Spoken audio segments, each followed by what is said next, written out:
Imagine um garoto de 15 anos evaporando, enquanto seus amigos observavam a apenas alguns metros de distância. Sem gritos, sem sangue, sem rastro.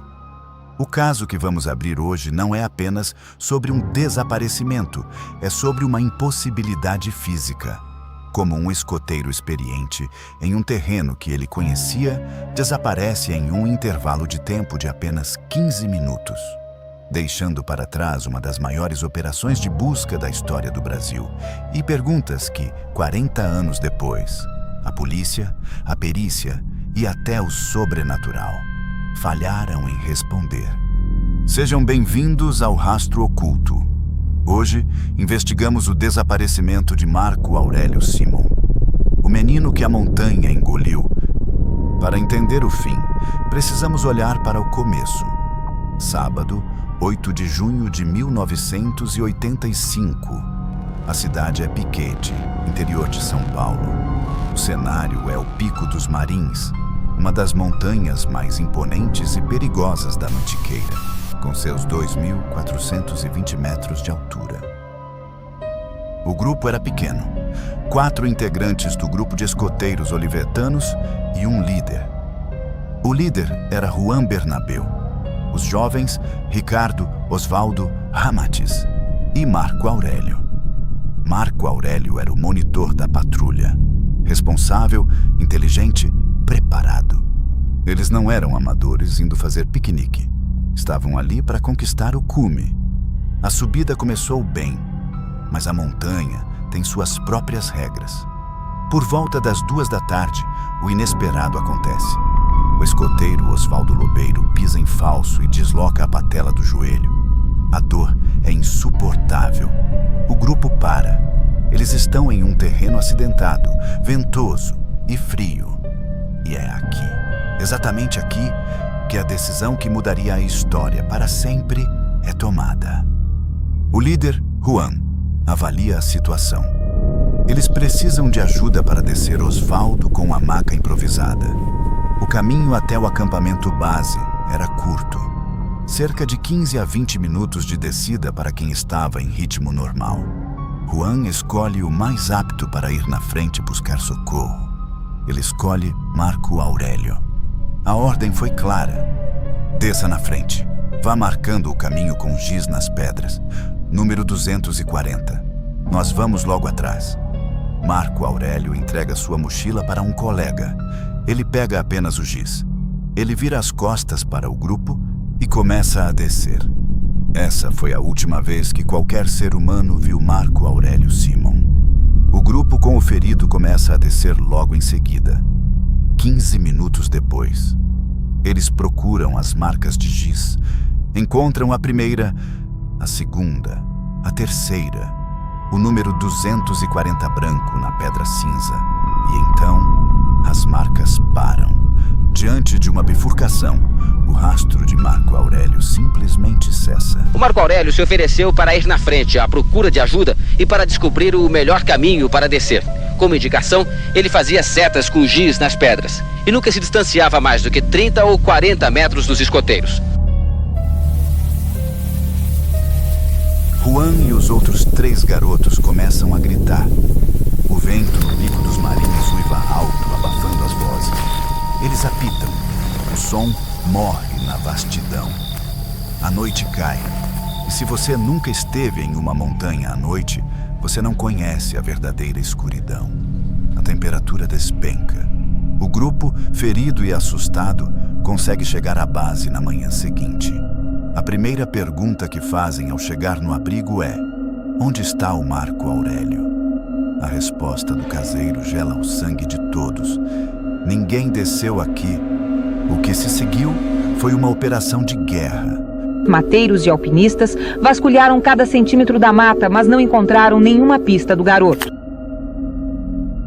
Mais de 300 homens varrendo cada centímetro quadrado daquela montanha por 28 dias seguidos. Helicópteros com câmeras térmicas voaram baixo. Mateiros que conheciam cada toca de tatu da região andaram por tudo. O resultado? Nenhum pedaço de roupa, nenhum tufo de cabelo, nenhum osso. Marco Aurélio não estava perdido. Ele não estava morto. Ele não estava lá. Quando a lógica falha, a suspeita nasce. A polícia logo descartou a ideia de que ele simplesmente se perdeu e morreu de frio. Se isso tivesse acontecido, os urubus teriam indicado o corpo em poucos dias. O cheiro teria atraído os cães. O foco virou para o líder, Juan Bernabeu. Houve contradições nos depoimentos iniciais? Talvez. A teoria mais sombria diz que algo aconteceu lá em cima. Uma briga, um acidente fatal que o grupo tentou encobrir. Mas pense comigo. Como 4 garotos, um deles com o joelho deslocado, e um adulto conseguiram esconder um corpo, cavar uma cova em solo rochoso, sem ferramentas, em 15 minutos e descer agindo naturalmente? A polícia revirou a vida de Juan. Fizeram reconstituições no local. Nada foi provado. O inquérito foi arquivado por falta de provas. Mas anos depois, uma nova pista macabra surgiu. A história de que o corpo poderia ter sido enterrado debaixo da cama de uma casa na base da montanha. A casa de seu Afonso. Em 2021 e 2023, a polícia reabriu o caso. Usaram drones com tecnologia de radar de penetração no solo. Escavaram o local. Acharam material, mas nenhum osso humano conclusivo. Mais um beco sem saída. E é aqui que o caso Marco Aurélio deixa as páginas policiais e entra para o folclore do inexplicável.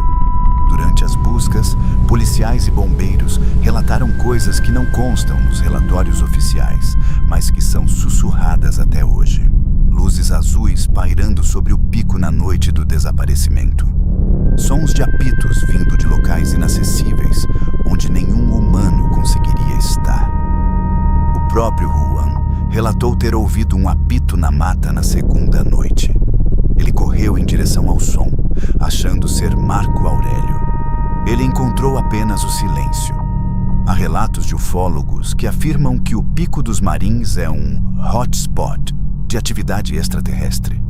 Teria Marco Aurélio sido levado? Para o pai, Ivo Simon, que dedicou a vida a procurar o filho, essa hipótese dói. Mas diante do vácuo de provas, até o impossível se torna uma possibilidade. Marco Aurélio teria hoje mais de 50 anos. Seu pai, Ivo, ainda espera.